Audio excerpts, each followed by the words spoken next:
হযরত জিবরাইল আলাইসাল্লাম একদিন এক ভয়ঙ্কর বদদোয়া করেছিলেন, আর সেই বদদোয়া শুনে স্বয়ং রহমতের নবী আমাদের প্রিয় রাসূল সাল্লাল্লাহু আলাইহি ওয়াসাল্লাম বলেছিলেন আমিন। জানেন সেই বদদোয়াটি কি ছিল? ধ্বংস হোক ওই ব্যক্তি যে রমজান মাস পেল অথচ নিজের গুনাহ মাফ করিয়ে নিতে পারল না। একটু থামুন, একবার বুকে হাত দিয়ে ভাবুন তো, সৃষ্টির শ্রেষ্ঠ ফেরেস্তার বদদোয়া আর স্বয়ং নবীর আমিন বলা অভিশাপ যার মাথায়, কাল হাসরের ময়দানে তাকে বাঁচাবে কে? দেখতে দেখতে ৩০টি রমজান তো শেষ করে দিলেন, কিন্তু কখনো কি ভেবেছেন কাল যখন মাথার ওপর সূর্য নেমে আসবে, তামা হয়ে যাওয়া মাটিতে আপনি তৃষ্ণায় ছটফট করবেন, আর রাব্বুল আলামিন আপনাকে একাকী দাঁড় করিয়ে জিজ্ঞেস করবেন, হে আমার বান্দা, আমি তো তোকে মাফ করার জন্য রমজান দিয়েছিলাম, তুই কেন আমার সেই ৩০টি দিন অবহেলায় নষ্ট করলি? বলুন তো, কি জবাব দেবেন আপনি সেদিন? আদৌ কি কোনো জবাব আছে আপনার কাছে? প্রিয় ভাই আমার, মায়াময়ী বোন আমার, বড্ড মায়া লাগে জানেন, যখন দেখি আমরা এই দুনিয়ার মোহে পড়ে আসল ঠিকানাটাই ভুলে বসে আছি। ১১টা মাস আমরা কত পাপ করি, কত ভুল করি। আমাদের চোখের গুনাহ, জবানের গুনাহ, অন্তরের গুনাহ দিয়ে আমাদের আমলনামা কালো কুচকুচে হয়ে যায়। আল্লাহ সুবহানাহু ওয়া তাআলা তো রহমান, তিনি তো রহিম, তিনি চান না কার কোনো বান্দা জাহান্নামের আগুনে পুড়ুক। তাই তো তিনি ১১ মাসের গুনাহ মাফ করার জন্য, আমাদের জান্নাতের উপযোগী করার জন্য বছরে একবার পাঠাতেন শ্রেষ্ঠ মেহমান, পবিত্র মাহে রমজান। রমজানের চাঁদ যখন আকাশে উঠল, আসমানের ফেরেশতারা যখন খুশিতে ঘোষণা দিল, হে কল্যাণ অন্বেষণকারী অগ্রসর হও, আর হে অকল্যাণ অন্বেষণকারী থেমে যাও। জান্নাতের দরজাগুলো যখন সশব্দে খুলে দেওয়া হলো, আর জাহান্নামের ভয়ঙ্কর দরজাগুলো শিকল দিয়ে বেঁধে দেওয়া হলো, তখন আমরা কি করছিলাম জানেন? আমরা ব্যস্ত ছিলাম দুনিয়ার তুচ্ছ সব হিসাব মেলাতে। প্রথম ১০ দিন ছিল রহমতের। আল্লাহর রহমত যেন বৃষ্টির মতো ঝরছিল পৃথিবী জুড়ে। সাহরির সময় যখন আসমানের দরজা খুলে দেওয়া হতো, আল্লাহ সুবহানাহু ওয়া তাআলা প্রথম আসমানে নেমে এসে ডাকতেন, কে আছো ক্ষমা প্রার্থনাকারী? আমি তাকে ক্ষমা করে দেব। কে আছো রিজিক প্রার্থনাকারী? আমি তাকে রিজিক দেব। আহারে, সেই পবিত্র সময়ে যখন চারপাশের রোজাদাররা উঠে তাহাজ্জুদে দাঁড়িয়ে আল্লাহর কাছে ২ হাত তুলে কাঁদছিল, চোখের পানিতে জায়নামাজ ভেজাচ্ছিল, তখন আপনি কি করছিলেন? আপনি গভীর ঘুমে আচ্ছন্ন ছিলেন। ফজরের আজান যখন ভেসে আসছিল, আসসালাতু খায়রুম মিনান নাউম, ঘুমের চেয়ে নামাজ উত্তম, তখন আপনি পাশ ফিরে কম্বল গায়ে টেনে নিয়েছেন। রহমতের দরজা আপনার সামনে এসে কড়া নেড়েছিল, কিন্তু আপনি সেই ডাক শোনেননি। আপনি দুনিয়ার ঘুমে এতটাই বিভোর ছিলেন যে আপনার রবের ডাক আপনার কান পর্যন্ত পৌঁছয়নি। আমরা কত অদ্ভুত অজুহাত বানাই, তাই না? আমরা বলি, আজ তো অনেক রোদ, অনেক গরম, আজ রোজাকা থাক, কাল থেকে রাখব। আমরা বলি, অফিসে অনেক কাজের চাপ, রোজা রেখে এত কাজ করা যায় না। একটু ভাবুন তো, এই দুনিয়ার বসের বকা খাওয়ার ভয়ে আমরা ক্লান্ত শরীর নিয়ে, জ্বর নিয়ে ওভারটাইম করতে রাজি আছি, কিন্তু যে আল্লাহ আমাকে জীবন দিলেন, যিনি আমাকে খাওয়াচ্ছেন, পড়াচ্ছেন, আমাকে সুন্দর একটা শরীর দিলেন, তার দেওয়া একটি ফরজ বিধান পালনের জন্য আমাদের শরীরে আর জোর কুলোয় না। ভাইটি আমার, আপনি যখন ভর দুপুরে লুকিয়ে পানি খাচ্ছিলেন, দরজা বন্ধ করে খাবার খাচ্ছিলেন, তখন কি একবারও আপনার বুকটা কিপে ওঠেনি? একবারও কি মনে হয়নি, দুনিয়ার মানুষ তো আমাকে দেখছে না, কিন্তু আমার রব, তিনি তো আমাকে দেখছেন। যে খাবার তিনি আমার জন্য হারাম করেছেন এই কয়েক ঘন্টার জন্য, আমি কিভাবে সেই হারাম খাবার গিলে খাচ্ছি? আপনি কি জানেন না, যে ব্যক্তি বিনা কারণে রমজানের একটি রোজা ছেড়ে দেয়, সে যদি সারা জীবনও রোজা রাখে, তবুও ওই এক রোজার ক্ষতিপূরণ সে কখনোই আদায় করতে পারবে না। অথচ আপনি একটি নয়, দুটি নয়, দেখতে দেখতে এতগুলো রোজা অবহেলায় কাটিয়ে দিলেন। ইফতারের সময় রোজাদারদের মুখের দিকে কখনো তাকিয়ে দেখেছেন? সারা দিনের তৃষ্ণা আর ক্ষুধায় তাদের পেট পিঠের সাথে লেগে যায়, ঠোঁট শুকিয়ে যায়, কিন্তু ইফতারের ঠিক আগ মুহূর্তে তাদের চোখে যে প্রশান্তি আর আনন্দ দেখা যায়, তা কি আপনি অনুভব করতে পেরেছেন কখনো?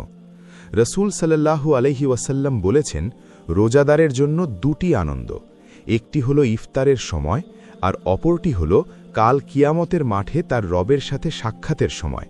সুবহানাল্লাহ। আপনি তো ইফতারের সেই অদ্ভুত সুন্দর আনন্দ থেকে নিজেকে বঞ্চিত করলেনই, কিন্তু কাল হাসরের ময়দানে যখন রোজাদাররা রাইয়ান নামক বিশেষ দরজা দিয়ে হেসে হেসে জান্নাতে প্রবেশ করবে, তখন আপনি কোথায় দাঁড়িয়ে থাকবেন? তখন কি আপনার এই দুনিয়ার ঠুনকো অজুহাতগুলো, যে আমার গ্যাস্ট্রিক ছিল, আমার কাজ ছিল, আমার গরম লাগছিল, এগুলো কি কোনো কাজে আসবে? সেদিন তো নিজের শরীরের চামড়া, নিজের হাত পা আপনার বিরুদ্ধে সাক্ষ্য দেবে। দেখতে দেখতে রহমতের 10 দিন বিদায় নিয়ে নিল। আপনার আমলনামায় একটি রোজাও লেখা হলো না।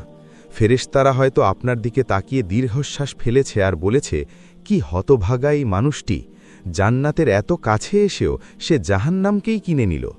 রহমতের সাগর আপনার পাশ দিয়ে বয়ে গেল, কিন্তু আপনি এক ফোঁটা পানিও পান করতে পারলেন না। আপনার আত্মা তৃষ্ণার্তই রয়ে গেল। রহমত তো চলে গেল, এরপর শুরু হলো মাগফেরাত বা ক্ষমার দিনগুলো। কিন্তু আপনার ঘুমন্ত বিবেক কি তখনও জেগেছিল, নাকি আপনি তখনও নিজেকে সান্ত্বনা দিচ্ছিলেন এই বলে যে এখনও তো অনেক দিন বাকি, শেষের দিকে কয়েকটা রোজা রেখে নেব, কয়েকদিন তারাবিহ পড়ে নেব? আহারে বোকা মানুষ, আপনি কি জানেন আগামীকালের সূর্যটা আপনার দেখার নসিবে আছে কিনা?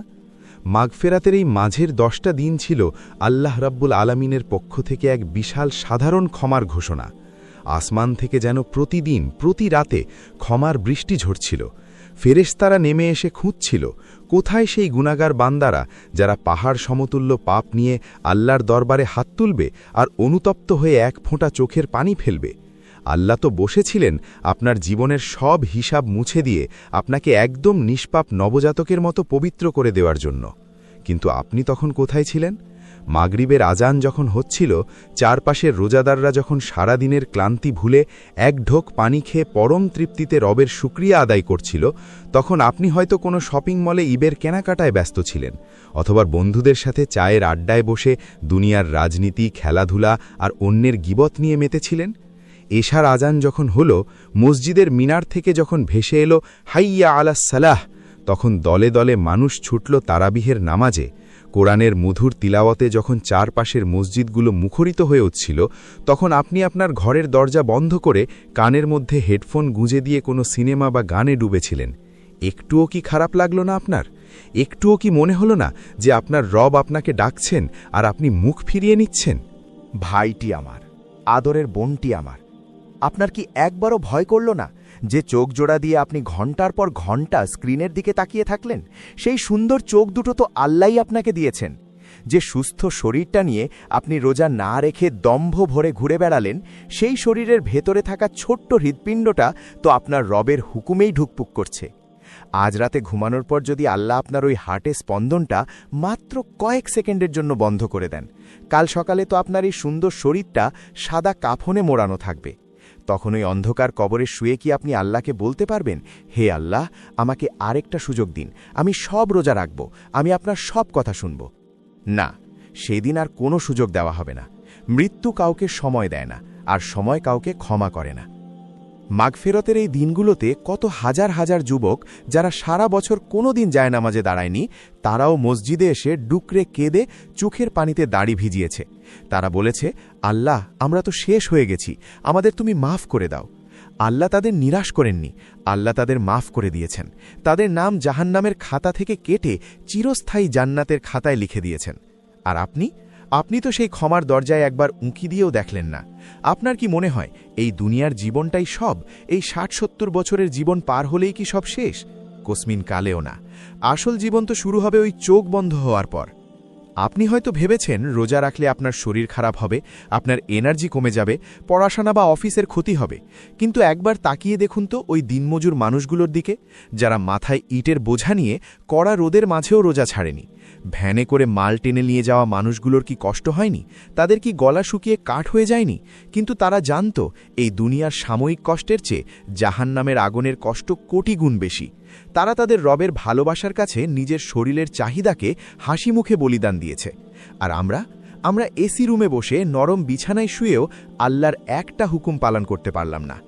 আমাদের মতো অকৃতজ্ঞ বান্দা আর কে হতে পারে এই পৃথিবীতে? দিনের পর দিন যায় আর আপনার অন্তরটা যেন একটু একটু করে আরও শক্ত হতে থাকে।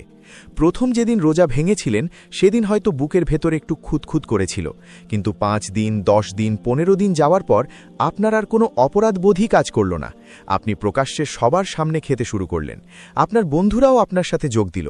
আপনারা হাসাহাসি করলেন, যেন রোজা না রাখাটা কোনো ব্যাপারই না। অথচ আসমানে ফেরেশতারা আপনাদের এই ভয়াবহ ধৃষ্টতা দেখে শিউরে উঠছিল। যে আল্লাহ পুরো বিশ্ব ব্রহ্মাণ্ড চালাচ্ছেন, তার দেওয়া সরাসরি একটি ফরজ বিধানকে আপনি পায়ের নিচে পিষে ফেললেন আর ভাবলেন কেউ দেখছে না। দেখতে দেখতে মাগফেরাতের দিনগুলোও শেষ হয়ে এলো। 20টা রোজা আপনার চোখের সামনে দিয়ে হুশ করে চলে গেল। রহমত গেল, ক্ষমাও গেল, আপনি কিছুই পেলেন না। আপনার আমলনামা যেমন কালো কুচকুচে ছিল ঠিক তেমনই রয়ে গেল। বরং এই পবিত্র মাসকে, আল্লাহর মেহমানকে অবমাননা করার কারণে আপনার গুনাহের বোঝা আরও ভারী হল। আপনার অজান্তেই হয়তো আপনার নামের পাশে লেখা হয়ে গেল এক দুর্ভাগা মানুষের পরিচয়। দেখতে দেখতে রহমত আর মাগফেরাতের 20টা দিন চোখের পলকে হারিয়ে গেল। শুরু হলো নাজাতের দশক, জাহান্নামের ভয়াবহ লেলিহান শিখা থেকে চিরস্থায়ী মুক্তির দশক। আসমানের মালিক যেন তার অগণিত গুনাহগার বান্দাকে জাহান্নামের তালিকা থেকে কেটে জান্নাতের মেহমান হিসেবে কবুল করার জন্য দুয়ার খুলে বসে আছেন। এমন এক সময় যখন মসজিদের কোনায় কোনায় মানুষ দুনিয়ার সব মায়া ত্যাগ করে ইতিকাফে বসে যায়। তারা নিজের ঘরবাড়ি, ব্যবসা বাণিজ্য, পরিবার সব কিছুর মোহ পেছনে ফেলে শুধু একটি বারের জন্য রবের সন্তুষ্টি পেতে মসজিদের মেঝেতে পড়ে থাকে। তাদের চোখের পানিতে জায়নামাজ ভিজে একাকার হয়ে যায়। রাতের নিস্তব্ধতায় ডুকরে কাঁদার শব্দে ভারী হয়ে ওঠে চারপাশ। তারা জানে এই তো শেষ সুযোগ। এরপর যদি মৃত্যুর ডাক চলে আসে তাহলে তো আর কোনোদিন এই পবিত্র ক্ষণ ফিরে পাওয়া যাবে না।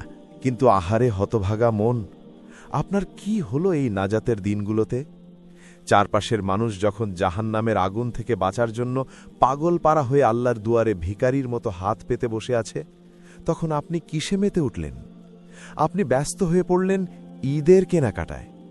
শপিং মলের ঝকঝকে আলোয়, কাপড়ের দোকানের ভিড়ে, দর্জির দোকানে সিরিয়ালে আপনি আপনার মহামূল্যবান সময়গুলো বিলিয়ে দিলেন। আপনার মনে হলো ঈদে নতুন জামা না হলে কেমন দেখায়। বন্ধুদের সাথে আড্ডায় নতুন জুতা জোড়া না পরলে মান থাকে না। কিন্তু একবার, শুধু একবারও কি আপনার মনে হলো না যে শরীরটাকে সাজানোর জন্য আপনি এত আয়োজন করছেন, সেই শরীরটা তো যে কোনো মুহূর্তে সাদা কাফনে মোড়ানো হতে পারে? আপনি হয়তো ঈদের নতুন জামা ইস্ত্রি করে আলমারিতে ঝুলিয়ে রেখেছেন, কিন্তু আসমানের ফেরেশতারা হয়তো আপনার জন্য জানাজার কাফন প্রস্তুত করে ফেলেছে। আপনি দুনিয়ার মানুষের সামনে সুন্দর সাজার জন্য পাগল হয়ে আছেন, অথচ কাল হাসরের ময়দানে পুরো মানবজাতির সামনে যখন আপনাকে নগ্ন, খালি পায়ে, খতনাবিহীন অবস্থায় দাঁড় করানো হবে, তখন আপনার এই দামি পোশাক কোথায় থাকবে? ভাইটি আমার, আদরের বোনটি আমার, একটু ভাবুন তো, এই নাজাতের দশকের বেজোর রাতগুলোর মাঝেই তো লুকিয়ে ছিল সেই মহামূল্যবান রত্ন লাইলাতুল কদর। 1000 মাসের চেয়েও শ্রেষ্ঠ এক রজনী। 83 বছর 4 মাস একটানা ইবাদত করলে যে সওয়াব পাওয়া যায়, তার চেয়েও বেশি সওয়াব আল্লাহ রাব্বুল আলামিন মাত্র একটি রাতের ইবাদতের মাঝে লুকিয়ে রেখেছিলেন। সুবহানাল্লাহ! কত বড় দয়া আমার রবের! আমাদের হায়াত তো এই 60-70 বছরের। এর মাঝে ঘুম আর দুনিয়ার কাজেই চলে যায় অর্ধেক জীবন। পাহাড় সম গুনাহ নিয়ে আমরা কিভাবে জান্নাতে যাব, সেই চিন্তায় আল্লাহ কত মায়া করে এই উম্মতে মোহাম্মদীকে শবে কদরের মতো এক অলৌকিক উপহার দিলেন। সেই রাতে আসমান থেকে জিব্রাইল আলাইহিসসালামের নেতৃত্বে অগণিত ফেরেশতা পৃথিবীতে নেমে আসে। তাদের ডানার ছায়ায় পুরো পৃথিবী ঢেকে যায়। তারা প্রতিটি ঘরে ঘরে যায়, প্রতিটি ইবাদতকারী বান্দার পিঠে হাত বুলিয়ে নেয়, তাদের দোয়ায় আমিন আমিন বলতে থাকে। ফজর উদয় হওয়া পর্যন্ত সারা পৃথিবীতে এক অভাবনীয় শান্তি আর রহমত বিরাজ করে। আল্লাহ প্রথম আসমানে এসে ডাকতে থাকেন, আছিস কি কেউ ক্ষমা চাওয়ার? আমি আজ তোর জীবনের সব গুনাহ মাফ করে দেব। আছিস কি কেউ জাহান্নামের আগুন থেকে মুক্তি চাওয়ার? আমি আজ তোকে মুক্তি দিয়ে দেব। কিন্তু বড্ড আফসোস, বড্ড বুক ফাটা হাহাকার হয় আপনার কথা ভেবে। সেই মহামূল্যবান শবে কদরের রাতেও আপনি আপনার রবের ডাকে সাড়া দিতে পারলেন না। 83 বছরের ইবাদতের সমান সওয়াব অর্জনের সুযোগটা আপনার চোখের সামনে দিয়ে চলে গেল, আর আপনি হয়তো হাতে স্মার্টফোন নিয়ে ফেসবুকে রিলস দেখছিলেন, অথবা গভীর রাত পর্যন্ত কোনো ওয়েব সিরিজ বা মুভি দেখে ক্লান্ত হয়ে ঘুমিয়ে পড়েছিলেন। আপনার পাশের ঘরেই হয়তো আপনার বৃদ্ধ মা বা বাবা তাহাজ্জুদে দাঁড়িয়ে কাঁদছিলেন, আর আপনি নরম বিছানায় শুয়ে দুনিয়ার স্বপ্নে বিভোর ছিলেন।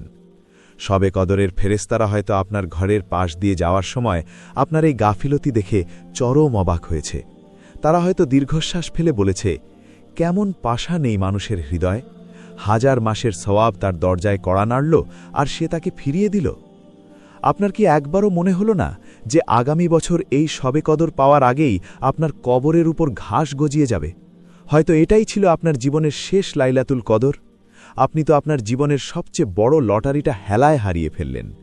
যে রাতটা আপনার জীবনের মোড় ঘুরিয়ে দিতে পারত, যে রাতটা আপনার জাহান্নামের টিকিট বাতিল করে জান্নাতের চাবি এনে দিতে পারত, সেই রাতটাকে আপনি একটা সাধারণ রাতের মতোই কাটিয়ে দিলেন। একটিবারও আপনার চোখ দিয়ে এক ফোঁটা পানি ঝরল না। একটিবারও সিজদায় পড়ে বলতে পারলেন না, ইয়া আল্লাহ, আমি তো অনেক গুনাহ করেছি, আপনি আমাকে ক্ষমা করে দিন। আপনি তো ক্ষমাশীল, আপনি ক্ষমা করতে ভালোবাসেন। আপনার ঠোঁট দুটো কি পাথর হয়ে গিয়েছিল? আপনার হৃদয়টা কি এতটাই মরে গিয়েছিল যে রবের এত বড় অফার দেখেও আপনার ভেতরে কোনো অনুশোচনা জন্মালো না? দিনের পর দিন যায় আর রমজানের শেষ সময় ঘনিয়ে আসে। ২৯ বা ৩০টি দিন দেখতে দেখতে যেন শেষ হয়ে গেল। যে মেহমান আমাদের গুনাহ মাফ করানোর জন্য, আমাদের আত্মাকে পবিত্র করার জন্য এসেছিল, সে যেন এক বুক অভিমান নিয়ে বিদায় নেওয়ার প্রস্তুতি নিতে শুরু করল। চারদিকে ঈদের আমেজ, মানুষের মুখে হাসি, সবাই আনন্দ করছে, উৎসবের প্রস্তুতি নিচ্ছে। কিন্তু একবার বুকে হাত দিয়ে নিজেকে প্রশ্ন করুন তো, এই ঈদ কি সত্যিই আপনার জন্য? রসূলুল্লাহ সাল্লাল্লাহু আলাইহি ওয়াসাল্লাম বলেছেন, ঈদ তো তাদের জন্য যারা রমজানের হক আদায় করেছে। ঈদ তো তাদের জন্য যারা দীর্ঘ ১ মাস সিয়াম সাধনা করে রাতের পর রাত জেগে ইবাদত করে নিজেদের গুনাহ মাফ করিয়ে নিয়েছে। তাদের জন্যই তো এই আনন্দ পুরস্কার স্বরূপ। কিন্তু আপনি তো রোজা রাখেননি, আপনি তো তারাবিহ পড়েননি, কোরআনের ধুলোমাখা পাতাগুলো একবার উল্টেও দেখেননি, শবে কদরের রাতে দুহাত তুলে একটু কাঁদতেও পারেননি। তাহলে আপনি কিসের আনন্দ করছেন? আপনার এই আনন্দ তো এক চরম প্রতারণা, নিজের বিবেকের সাথে প্রতারণা, নিজের আত্মার সাথে প্রতারণা। রমজানের শেষ সূর্যাস্ত যখন ঘনিয়ে এলো, পশ্চিম আকাশে যখন শাওয়ালের বাঁকা চাঁদটা উকি দিল, তখন চারদিকে এক আনন্দের বন্যা বয়ে গেল। আকাশে বাতাসে যেন বাজতে শুরু করল, ও মন, রমজানের ওই রোজার শেষে এলো খুশির ঈদ। ছোট বাচ্চা থেকে শুরু করে বৃদ্ধ সবার চোখেই এক অদ্ভুত প্রশান্তি, এক পরম তৃপ্তির হাসি। তারা জানে তারা তাদের রবের দেওয়া আমানত রক্ষা করেছে। ১ মাস ধরে তারা না খেয়ে না ঘুমিয়ে নিজের নফসকে কষ্ট দিয়ে যে পরীক্ষা দিয়েছে, আজ তার ফলাফল পাওয়ার দিন। আল্লাহ রাব্বুল আলামিন আসমানের ফেরেশতাদের ডেকে বলেন, হে আমার ফেরেশতারা, যে শ্রমিক তার কাজ পুরোপুরি শেষ করেছে তার পারিশ্রমিক কি হওয়া উচিত? ফেরেশতারা উত্তর দেন, হে আমাদের রব, তার পারিশ্রমিক তো পুরোপুরি দিয়ে দেওয়া উচিত। তখন আল্লাহ বলেন, তোমরা সাক্ষী থাকো, আমি আমার বান্দাদের সব গুনাহ মাফ করে দিলাম, আর এই ঈদকে তাদের জন্য পুরস্কার হিসেবে দিলাম। সুবহানাল্লাহ। কিন্তু ভাইটি আমার, আদরের বোনটি আমার, এই আনন্দের মিছিলে আপনার জায়গা কোথায়? আপনি যখন নতুন জামা গায়ে জড়িয়ে দামি আতর মেখে বন্ধুদের সাথে কোলাকুলি করতে বের হলেন, তখন কি আপনার বুকের ভেতর একটা অপরাধবোধের কাঁটা খচখচ করে ওঠেনি? আপনি তো সেই শ্রমিক যে তার মালিকের কাজটাই শুরু করেনি। আপনি তো ফাঁকি দিয়েছেন। আপনি তো পুরোটা মাস নিজের পেটকে হারাম আর হালাল মিলিয়ে ভরিয়েছেন।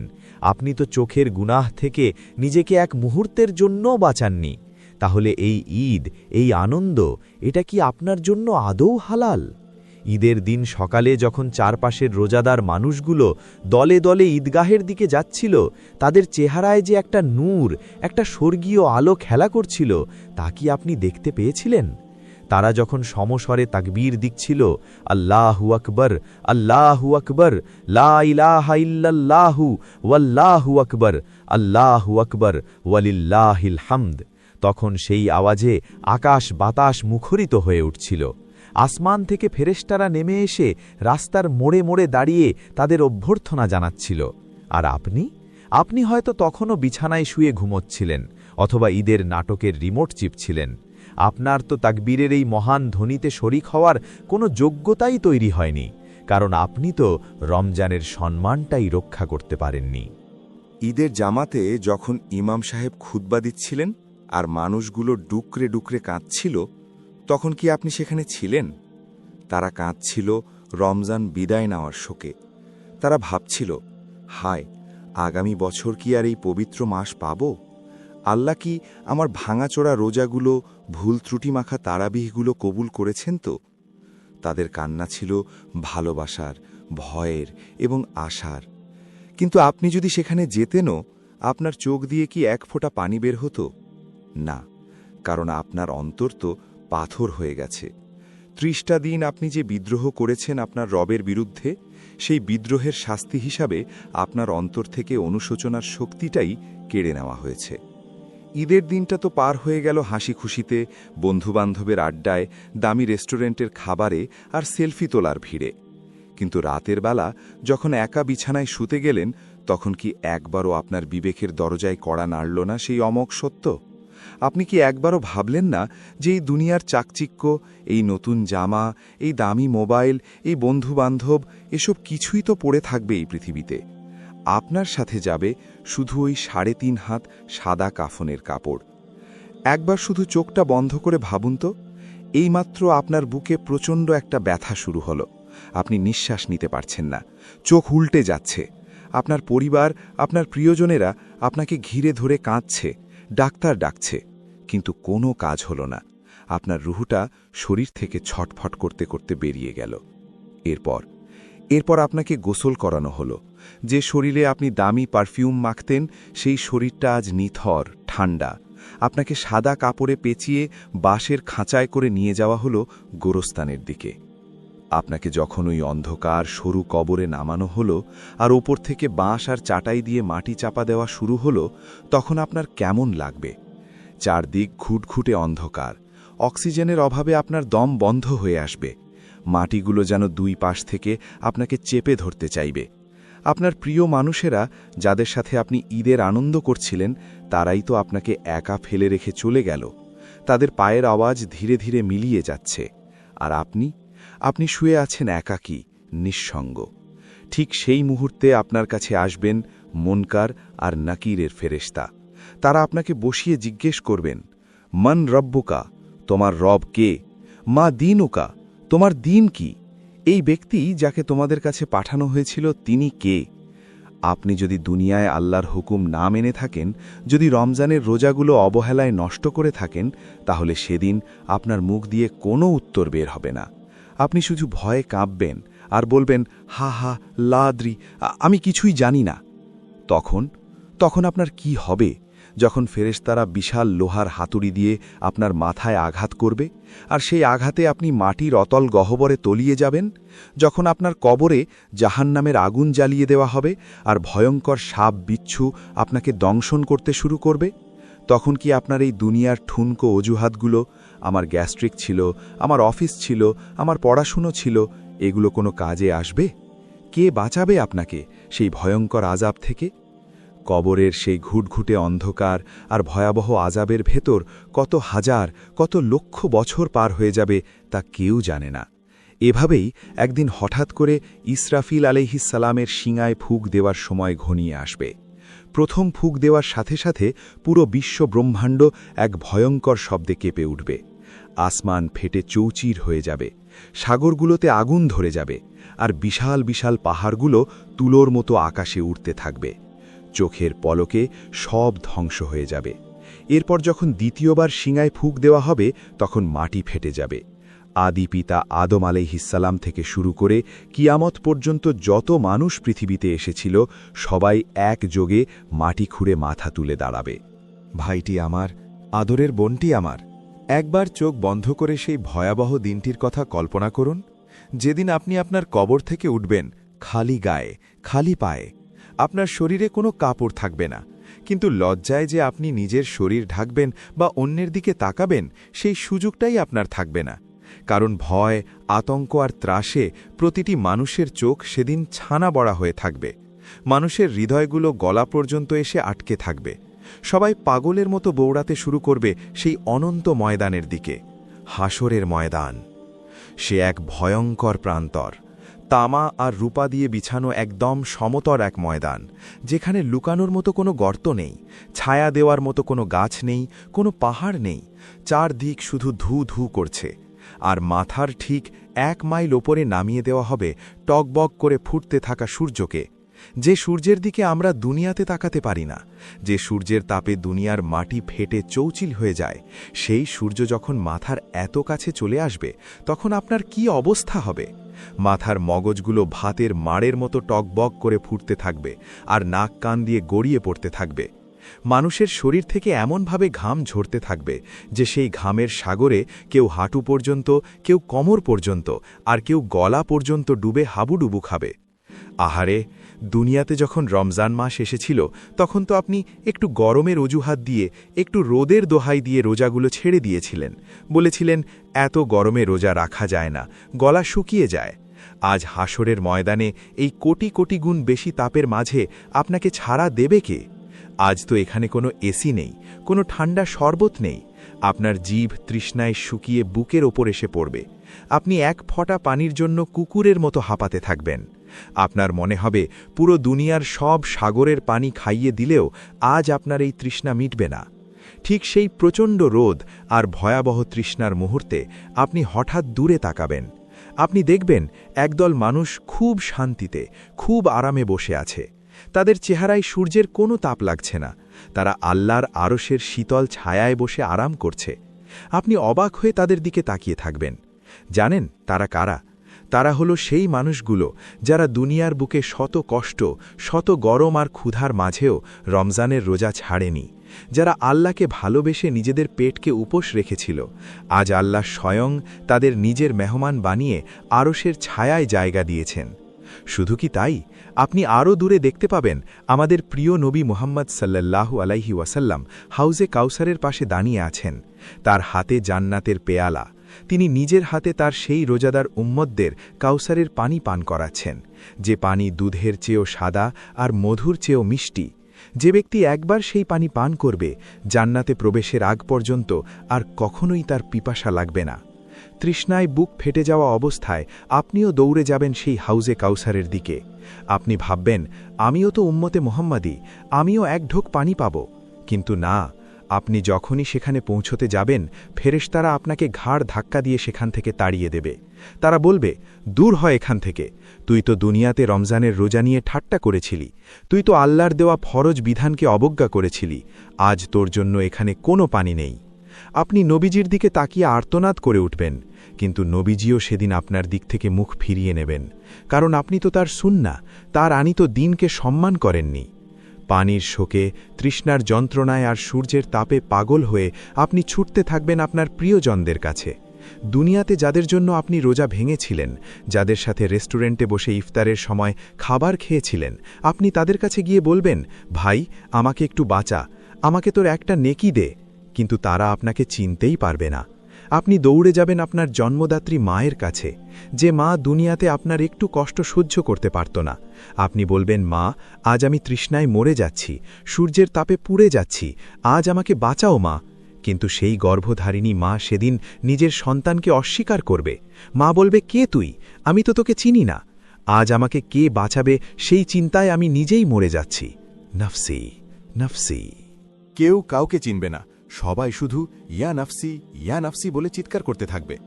বড় বড় নবী রাসূলরাও সেদিন ভয়ে কাঁপতে থাকবেন আর আল্লাহর কাছে নিজেদের প্রাণ ভিক্ষা চাইবেন। আর ঠিক সেই মুহূর্তে ৭০,০০০ শেকল দিয়ে বেঁধে টেনে হিঁচড়ে নিয়ে আসা হবে ভয়ঙ্কর জাহান্নামকে। জাহান্নামের গর্জন আর হুঙ্কারে পুরো হাসরের ময়দান থরথর করে কাঁপতে থাকবে। জাহান্নাম যেন লাফিয়ে পড়ে গিলে খেতে চাইবে পাপিষ্ঠদের। আর তখন সেই চরম ভয়াবহ নিস্তব্ধতার মাঝে হঠাৎ করে রব্বুল আলামিন বিচারকের আসনে বসে এক একে ডাকতে শুরু করবেন তার বান্দাদের। আপনার নাম ধরে যখন ডাক দেওয়া হবে, অমুকের সন্তান অমুক, আল্লাহর সামনে এসে দাঁড়াও। যখন আপনাকে ঘাড় ধরে হিচড়ে নিয়ে যাওয়া হবে সেই মহান রবের সামনে, তখন আপনার কি হবে? অমুকের সন্তান অমুক, রব্বুল আলামিনের সামনে এসে দাঁড়াও। যখন এই ডাকটি পুরো হাসরের ময়দানে প্রতিধ্বনিত হবে, তখন আপনার পায়ের তলার মাটি সরে যাবে, ভয়ে আতঙ্কে আপনার শরীরের সমস্ত রক্ত হিম হয়ে আসবে। কোটি কোটি মানুষের ভিড় চিড়ে আপনাকে যখন সামনের দিকে নিয়ে যাওয়া হবে, আপনার মনে হবে আপনার পা দুটো যেন অবশ হয়ে গেছে, আপনি আর এক কদমও সামনে এগোতে পারছেন না। কিন্তু সেদিন তো আর পালানোর কোনো জায়গা নেই। ফেরেশতারা আপনাকে ঘাড় ধরে হিঁচড়ে নিয়ে গিয়ে দাঁড় করাবে সেই মহান অধিপতির সামনে, যিনি আসমান ও জমিনের একমাত্র মালিক। সেদিন আপনার আর আল্লাহর মাঝে কোনো পর্দা থাকবে না, কোনো দোভাষী থাকবে না। আপনি একা, একদম একা দাঁড়িয়ে থাকবেন আপনার রবের সামনে। মাথা নিচু করে আপনি থর থর করে কাঁপতে থাকবেন, লজ্জায় আপনার বুকটা ফেটে যেতে চাইবে। আল্লাহ সুবহানাহু ওয়া তাআলা যখন অত্যন্ত গম্ভীর কণ্ঠে আপনাকে জিজ্ঞেস করবেন, হে আমার বান্দা, আমি কি তোমাকে সুস্থ একটা শরীর দিইনি? আমি কি তোমাকে সুন্দর একটা জীবন দিইনি? আমি কি তোমাকে রিজিক দিইনি? তবে কেন তুমি আমার সাথে নাফরমানি করলে? আপনি কোনো উত্তর দিতে পারবেন না, আপনার মুখ দিয়ে কোনো কথা বের হবে না। এরপর আল্লাহ যখন জিজ্ঞেস করবেন, আমি তো তোমার জীবনের সব গুনাহ মাফ করে দেওয়ার জন্য রমজান মাস দিয়েছিলাম, আমার জান্নাতের দরজাগুলো তোমার জন্য খোলা ছিল, কিন্তু তুমি কি করেছ? তুমি কেন আমার দেওয়া সেই ৩০টি দিন অবহেলায় নষ্ট করলে? তুমি যখন দরজা বন্ধ করে লুকিয়ে লুকিয়ে খাবার খাচ্ছিলে, তুমি কি ভেবেছিলে আমি তোমাকে দেখছি না? দুনিয়ার সামান্য একজন মানুষের ভয়ে তুমি অন্যায় করতে ভয় পেতে, আর আমি আল্লাহ যে তোমাকে সৃষ্টি করেছি, আমার দেওয়া বিধান ভাঙতে তোমার একবারও বুক কাঁপল না? আজ তোমার কাছে কি জবাব আছে? আপনি হয়তো তখন বাঁচার শেষ চেষ্টা হিসেবে বলবেন, ইয়া আল্লাহ, আমি তো অসুস্থ ছিলাম, আমার তো অনেক কাজ ছিল, আমি তো সময় পাইনি। ঠিক তখনই আল্লাহ রাব্বুল আলামিন আপনার মুখের উপর মোহর মেরে দেবেন, আপনার জবান বন্ধ হয়ে যাবে, আপনি আর চাইলেও একটা মিথ্যা কথা বলতে পারবেন না। তখন আপনার নিজের শরীরের অঙ্গপ্রত্যঙ্গগুলো আপনার বিরুদ্ধে সাক্ষ্য দিতে শুরু করবে। আপনার হাত কথা বলে উঠবে, ইয়া আল্লাহ, সে এই হাত দিয়ে হারাম খাবার মুখে তুলে নিয়েছে। আপনার পা বলবে, ইয়া আল্লাহ, সে এই পা দিয়ে হেঁটে হেঁটে গুনাহের দিকে ছুটে গেছে, কিন্তু এক কদম হেঁটে মসজিদে তারাবিহ পড়তে যায়নি। আপনার চোখ বলবে, সে পবিত্র রমজান মাসেও আমাকে দিয়ে দুনিয়ার নোংরামি দেখেছে। আপনার নিজের শরীর, যাকে আপনি এত ভালোবেসেছেন, এত যত্ন করেছেন, আজ সেই শরীরই আপনার সবচেয়ে বড় শত্রু হয়ে দাঁড়াবে। তখন আপনার ভেতরের কলিজাটা যেন ছিঁড়ে টুকরো টুকরো হয়ে যাবে। আপনি চিৎকার করে কাঁদতে চাইবেন, কিন্তু গলা দিয়ে কোনো আওয়াজ বের হবে না। আপনার আমলনামা যখন আপনার বাম হাতে ধরিয়ে দেওয়া হবে, তখন আপনি বুঝতে পারবেন সব শেষ, আপনার আর কোনো আশা নেই। আল্লাহ রাব্বুল আলামিন যখন ফেরেশতাদের নির্দেশ দেবেন, ধরো একে আর শিকল দিয়ে বেঁধে টেনে হিঁচড়ে উপুর করে নিক্ষেপ করো জাহান্নামের আগুনে, তখন বিশাল আকৃতির ভয়ঙ্কর আযাবের ফেরেশতারা এসে আপনাকে জাপটে ধরবে। আপনি তখন পাগলের মতো আর্তনাদ করতে থাকবেন। আপনি চিৎকার করে বলবেন, ইয়া আল্লাহ, আমাকে শুধু একবার, শুধু আর একটিবার দুনিয়াতে পাঠিয়ে দিন। আমি কথা দিচ্ছি, আমি আর কোনোদিন রোজা ছাড়ব না। আমি সারা রাত আপনার কদমে সিজদায় পড়ে থাকব। আমাকে শুধু একটা সুযোগ দিন আল্লাহ। কিন্তু সেদিন আপনার এই আর্তনাদ, এই হাহাকার আর কোনো কাজেই আসবে না। সময় শেষ হয়ে গেছে। আপনাকে অনন্তকালের জন্য নিক্ষেপ করা হবে সেই ভয়ঙ্কর আগুনে, যেখান থেকে আর কোনো দিন আপনার মুক্তি মিলবে না। ভাইটি আমার, ও আমার আদরের বোন, আমি আর পারছি না। এই কথাগুলো ভাবতে গিয়ে আমার নিজেরই বুকটা ফেটে যাচ্ছে, চোখ দিয়ে অঝরে পানি ঝরছে। একবার, শুধু একবার নিজের দিকে তাকান না। কি করছি আমরা? কার ধোকায় পড়ে আমরা এই ছোট্ট দুনিয়াটার জন্য নিজেদের অনন্তকালের জীবনটাকে নিজ হাতে শেষ করে দিচ্ছি? প্লিজ, আল্লাহর দোহাই লাগে আপনার, একটু থামুন, একটু ফিরে আসুন। এই দুনিয়া কিচ্ছু না ভাই, কিচ্ছু না। ওই মোবাইল, ওই টাকা, ওই ক্যারিয়ার, ওই অহংকার, কিচ্ছু আপনার সাথে কবরে যাবে না। আপনার সাথে যাবে শুধু আপনার আমল। আজ আপনি যার ভয়ে বা যার লজ্জায় রোজা রাখছেন না, কাল হাসরের মাঠে সে আপনাকে চিনবেই না। তাহলে কেন আপনি নিজের উপর এত বড় জুলুম করছেন? আজকেই তওবা করুন, এখনই। কে জানে, হয়তো আগামী রমজান আপনি আর পাবেন না। হয়তো আজ রাতেই আপনার মালাকুল মৌত আপনার শিয়রে এসে দাঁড়াবে। হয়তো এটাই আপনার জীবনের শেষ দিন। আমি আপনার পায়ে হাত দিয়ে বলছি, ভাই, ফিরে আসুন আপনার রবের কাছে। অজু করে জায়নামাজে দাঁড়িয়ে যান, 2 হাত তুলে অঝরে কাঁদুন। বলুন, ইয়া আল্লাহ, আমি তো কিছুই বুঝিনি। আমি তো দুনিয়ার মোহে অন্ধ হয়েছিলাম। আমার সব রোজা নষ্ট হয়ে গেছে। আমাকে তুমি মাফ করে দাও আল্লাহ। আমাকে তুমি জাহান্নামের আগুন থেকে বাঁচাও। বিশ্বাস করুন, আপনি যদি চোখের এক ফোঁটা পানি ফেলে সত্যিকার